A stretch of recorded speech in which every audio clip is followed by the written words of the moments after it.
the worst player at every Premier League club this season. We're probably going to get roasted in the comments because we're going to have to pick one, and they've got to play a few minutes of each match. Oh, Theo, you know I hate being negative, but just for once, let's do this video. Where are we starting? Well, we're going to start with him and her because they've not subscribed. Oh my God, they have. Can you see them? Why would they do that? Why would they not subscribe? I think they're in. One's in Nigeria, he's in New Zealand. Oh, they've subscribed. Thank you very much. Doesn't matter where you're from, Thog Dad. We're trying to get 1 million subscribers, and it's completely free to click that button. Just do it. I'm just going to name a number. Are you going to triple it or something? Okay. 4,000 likes. No, I want that. That's all I want. 4,000 likes. If we Okay. hit 4,000 likes, then I'm happy. That's it. Oh, he's a happy guy. I don't often ask for more. Right, let's start with Arsenal Football Club, shall we, Theo? And you know what? Nicolas Pepe for me. 1 goal, 2 assists all season. He did great in the Carabao Cup, but he cost Dad, 72 million quid, Theo. Stop being Perform. rude. Pepe has the talent. He's just not got the coaching.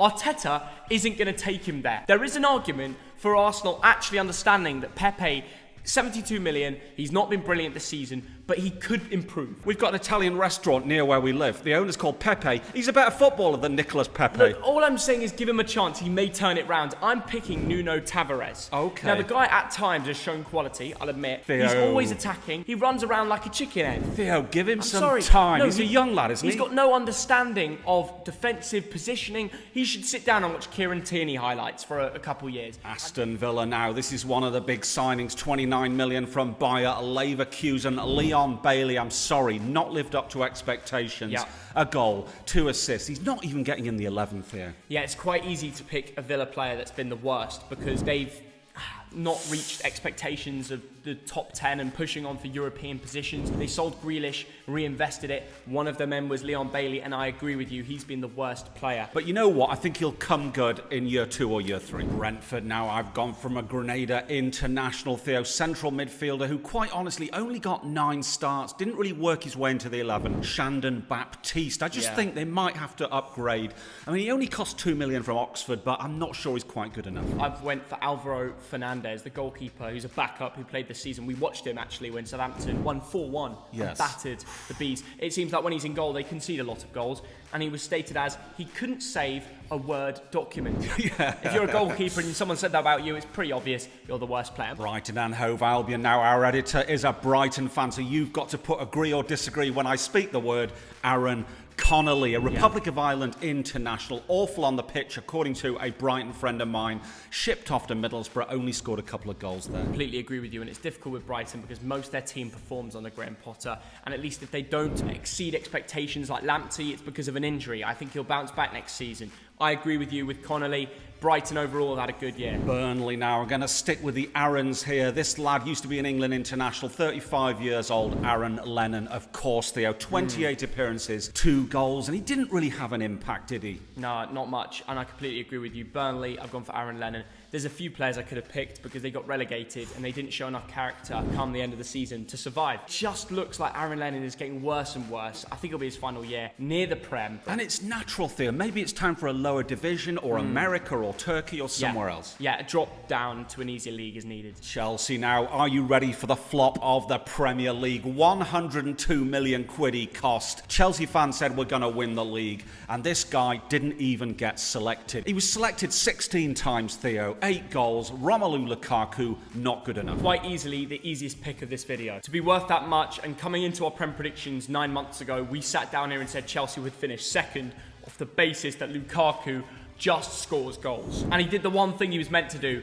He didn't do it. He was rubbish. Didn't score goals. Yeah, Theo, towards the end he bagged a few. I think it might come good in year 2 if he sticks around. I don't know. Can you rely on him? Seriously, would you rather go with Havertz and sign another striker and test it out? Because after this year, it's a real doubt. Crystal Palace, it's Luka Milivojevic. I better keep my voice down because we're near Serbia, aren't we, Theo? He used to be the beloved captain. He used to be beloved of FPL managers all over the world. This season, 9 starts, no goals, no assists. I don't know, no real contribution. He's been booed by his own fans. Yeah, I once again agree with you on this pick because Crystal Palace mostly had a high-performing squad, massively overperformed expectations. I predicted them to get relegated. They were nowhere near that. Kicking on to next next year, but one man who did drop, yes, you're right, Dad, Milivojevic. Everton now, I'm going with an attacking midfielder who was given one last chance. He used to be brilliant at Tottenham, but Dele Alli, I'm sorry, I didn't see anything of the old Dele at Everton. 1 goal from 21 appearances, admittedly 9 starts. He wasn't even getting a place in the 11. Yeah, I think Everton has had a lot of mediocre players this year. The lack of quality to turn up in their squad has been pretty clear, especially come the last 2/3 of the season. Well, they won the last few at the end, but Everton are nowhere near where they want to be. To shortlist one of those players, for me, it's Michael Keane. Yes. The centre-back has not looked the same, too many errors. It's just he looks shaky at the back. He doesn't feel comfortable.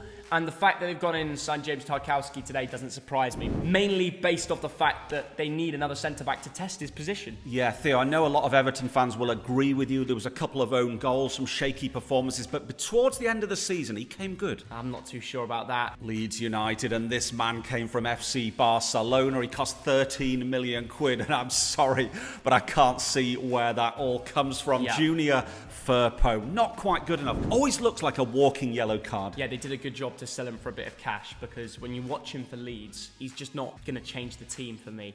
I've picked Tyler Roberts. Okay. For obvious reasons. Yeah. Why did you not pick him? He's one of the most frustrating players in the Premier League. He doesn't make a change on the game whenever he's been played. I tell you what, Leeds United need to get rid of the deadwood, don't they, Theo? They need to spend money next year if they want to stay up. They need to get rid of a lot of crap. Bring in some youth that want to play. I mean, playing for Leeds is a real... it's a big job. Yes. You've got loads of fans. It's well supported. You're going to kick on. Your expectations are very high. I think it's a big opportunity. There should not be players like Tyler Roberts around the squad. Leicester City, and I've gone for a man who's really dropped off in form over the last couple of years. This year, he conceded a couple of penalties. Kaglar Soyuncu, the Turkish international, Theo. The fact at one stage we were putting him in there for Premier League Team of the Season, one of the best centre-backs, helped Leicester bounce back after winning the league, and they had that bit of drop-off, but he was smashing it. I think being next to Fofana and Johnny Evans really helped him, but recently he's been awful. Another one to mention, Yuri Tielemans, because he sets a level that should be one of the best central midfielders in the Premier League. That's why the likes of Arsenal have always been interested in. But his performances this season have not been up to par, and it's when you actually watch him in a Leicester shirt, you think, does this geezer really want to be there? Is he giving 110%? Because under Brendan Rodgers he should be, but I question that. So I'm putting him as the worst player. Liverpool now, and I'm going for a man who's played 35 times for England. You might be amazed by that. Alex Oxlade-Chamberlain. Now, 9 times this season, Theo, he was in the starting 11, and for me, he never really took his chance to cement his place in the team. He's a bench player, and does he want that? Is he happy with that? Now, for me, the worst player in this Liverpool team that's played somewhat regularly is Naby Keita. The central midfielder bottled it in the Champions League final. That half volley, my nan could have done better, but overall this season, the money you paid for him, Liverpool's business is usually excellent. When they spend 50+ million on a player, they usually turn world class and are loved for years to come. But the money they spent on Naby has been one of their slight problems, because for financial fair play, they're not going to sell him for 50. And he's just not that good. They need to get rid of him one way or another. Theo, you're going to get roasted by the Scousers. Naby Keita is a good player. He's not a great player yet, but give him time. He's not good enough to Liverpool's standard. If they want to win Champions Leagues and Premier Leagues, he's not the one to do it. Manchester City. Now, I admit I went to this game and it was appalling for Man City fans. The FA Cup final, Zach Stefan, you know what I'm talking about. He lost them the cup final in the first 45 minutes and showed that he's just not good enough for that team. He's only played one game in the Premier League this season. I know. It's kind of rude that we put him in this video. Well, I am. Usually, I'm basing it on that. You should play a few more games. I'll give you the license to do it because it's Manchester City. Because they have a team where everybody performs under Pep Guardiola. And in that FA Cup final where Zach Steffen made the error and Liverpool ended up winning the game, you did think to yourself, Steffen's not Edison. He's not a bad goalkeeper, but I do agree with you, he is the worst in that team. So, yes, I'm also going to say Zach Steffen. Okay, so you roasted me and then you agreed with me. Yeah, because, look, I'd love to hear what the comments say. Manchester City, who's the worst player that's actually played? Manchester United now. The guy I'm going to mention, he's a great guy. He's a great English footballer, but Marcus Rashford, Theo, what has happened this season? He's barely got into the starting 11. Well, I think 4 goals, 2 assists, just not good enough. Something's wrong with that man. First of all, let's give some nominations. Luke Shaw, his drop-off since the Euros. Aaron Wan-Bissaka, what happened to him? Harry Maguire. We've got to kick on to which midfielders. Well, Scott McTominay was mentioned by a lot of United fans. I disagree because he's a good Lancaster boy. Yeah, I wouldn't pick McTominay, but he deserves a nomination. And then we've got Lingard, we've got Rashford. Cavani's drop-off has been really poor. Who else? I mean, the fact there's so many picks to go from. I know. We've both ended up with Marcus Rashford because he's just that cut above for his fall-off. Yes. He used to be a solid player. You could rely on him to score important goals in big matches. He's lost it in the head. I don't know what it is. Maybe it's the whole taking over social media, getting to his head. He needs to focus on the football. It seems like he's having a good pre-season, so I wish him the best of luck. I think everybody wants to see the old Marcus Rashford back. Newcastle United, and it's got to be Kieran Clark, and one Geordie fan described him as a disaster every time he kicked a ball, which was very, very harsh. Well, actually, one Newcastle fan defended him and said, yes, it's Kieran Clark, but if it wasn't for his red card in a certain Newcastle match this season... Against Norwich. Joelinton wouldn't have been tried out in central midfield, which is where he realised his position, where he blossomed for the rest of the year. That's a sort of roundabout compliment, I suppose. Well, yeah, he's still getting the pick, though. He's still the worst of the Newcastle team. But they've got a great team. Little number of issues. They need to get rid of players like him and the other Deadwood, and they're going to kick on next year. Norwich City, and it's got to be Ozan Kabak, the forgotten man. Came in on loan from Schalke. He's a Turkish international. Bags of experience, gave away 2 penalties and went home. Didn't care enough for the team. You could have probably picked the whole side. They weren't good enough for the Premier League. They weren't motivated enough. A change of managers. Billy Gilmore. I had Norwich fans writing to me saying they hated him more than anybody else, and he gets all the credit, and everyone only talks about him when they speak about Norwich City Football Club. He was only on loan there. He didn't care. And the fact he's performing well for Turkey shows there's a player in him, and he just didn't really care enough at Norwich City. Southampton now, and I know I'm going to get roasted for this. We went down to Southampton a couple of times, and people said, look out for Nathan Tella. Well, I tell you what, he started 10 times this season, and he's really not shown anything yet. I know he's only 22. Not been impressed yet. Is he getting a proper chance, though? 10 starts, Theo. In football, it's a brutal game. You need to take your chances. I said that about Alex Oxlade-Chamberlain. I'm saying it about Nathan Tella. I'm sure Southampton fans want the best for him. I'm going for a man that's also getting on. He seems to not really care enough about football. He's probably going to retire soon. He's a footballing legend. Theo Walcott. Great first name, by the way. He just doesn't seem to care enough in a Southampton shirt. His time's up. You'd rather get him out the squad, save the wages, and bring someone new in who really wants to break into the first team. Spurs, and I've gone for Japhet Tanganga. He played 11 games early in the season, did not impress me at all, Theo. I wonder if he's good enough for Tottenham Hotspur Football Club. You may get roasted by Tottenham fans for saying that. Okay, fair enough, bring it on. Honestly, they like him. They like him. Will he change under Conte next season? Will he get more of a first-team regular spot? I'm unsure.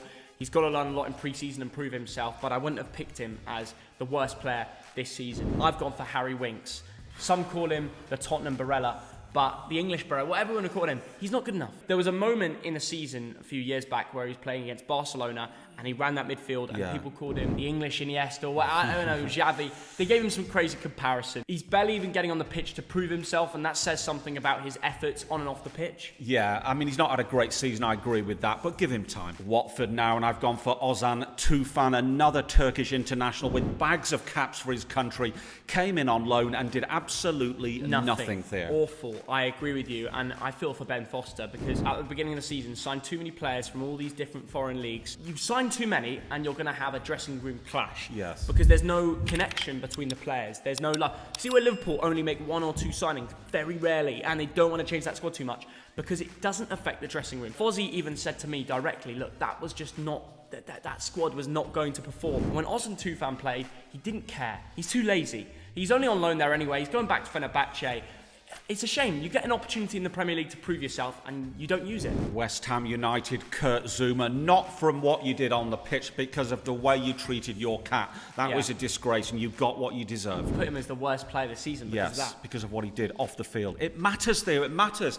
It's not just what you do on the field. I don't care, Theo. Kurt Zuma. I've gone with Nikola Vlasic because he's a player who's, not blossomed in his first year under David Moyes. Maybe it'll improve. But the attacking midfielder, he's not been as good. I think Ben Rama's not been as good as what people expected too. There's been a few players in this West Ham team who have not been at the top level. Obviously, they've done well overall, but for me, I've gone with Vlasic. Wolverhampton Wanderers, this player had 6 starts, 22 appearances, no goals, no assists, 4 big chances missed. Fabio Silva, he's simply in the wrong place, probably the wrong country. He needs to maybe go to Portugal, play in that league for a while. You're about to get roasted, Thogden. I don't care. By the Wolves fans. They like him. They think he makes a difference. Did you not see he scored a hat-trick in the under-21s the other day for Portugal? Good for him, Theo, and I wish him the best in life, but he's not good enough for Wolverhampton Wanderers. But for me, John Hoover, the only player in that Wolves squad who I can say didn't play too much, and when given a shot, Lars thought it was a lack of effort in training and didn't really shine on the pitch. The whole of the Wolves squad pretty much has been at least half decent. Yeah. So I've just gone for him. I've got to say my Nance Hoover was of more use this season. Well, all I can say is I hope we hit 4,000 likes. Such a difficult like target to hit. Oh my goodness, we spent the last 20 minutes being nasty. I hate it. I'm going to go for a swim and a beer and a chill. The comments are going to roast us, so whilst you're chilling, I'm going to be there shaking. Look at the comment section. Thanks, guys. See ya.